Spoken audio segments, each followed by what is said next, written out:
The prepositional change that you see up there in Genesis 5 is intentional to distinguish the difference between the two.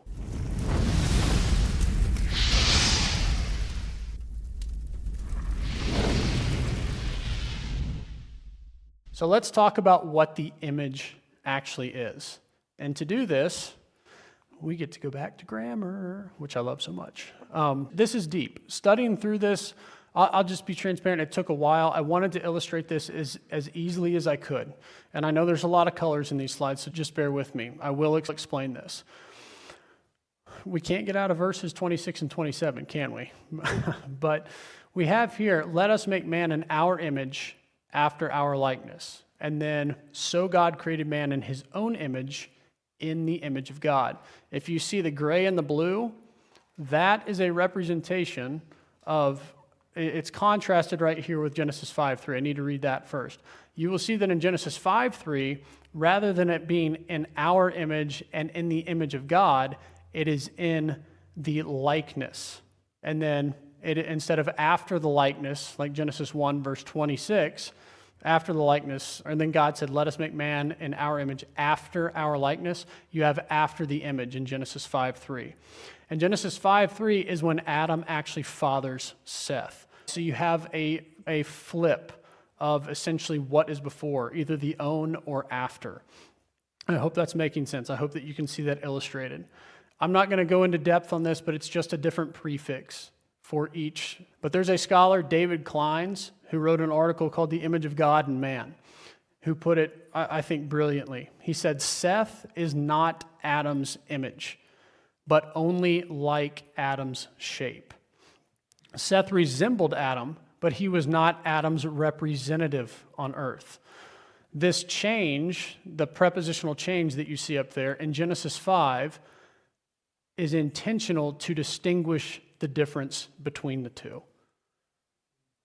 And so that's what's going on here. So there's these hints, and I get this is complex. I wanted to draw it as simply as I possibly could. I'll illustrate it this way. Hopefully it'll sink in, make a little bit more sense. So when we have the phrase in our image and in his own image, in the image of God, this is the preposition in, right? Obviously we can see it up there. But this preposition should actually be understood. And this is biblical scholars doing this. This is not me making this up. This is people who study this grammar for a living.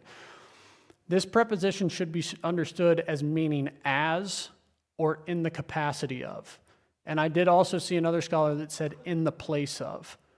So when you apply that meaning to verse 26, what you have is humanity was created as the image of God.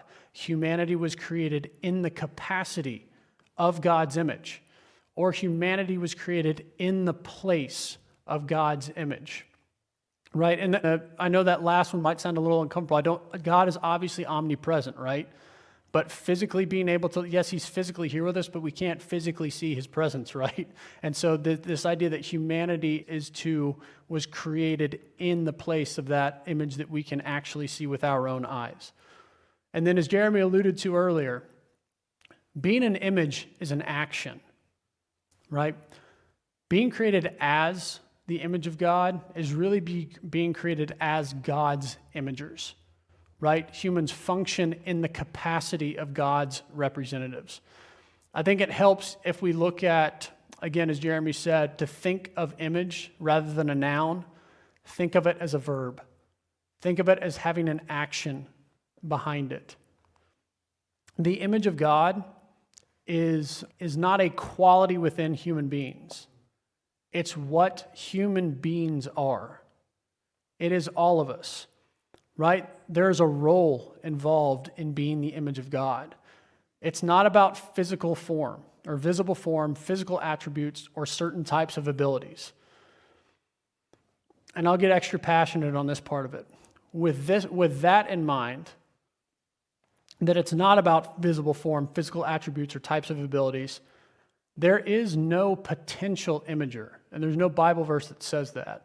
In other words, you have to reach a certain age before you are the imager. You have to be able to do certain types of things before you are the imager. Every human, regardless of the stage of development that they are in, is an imager of God.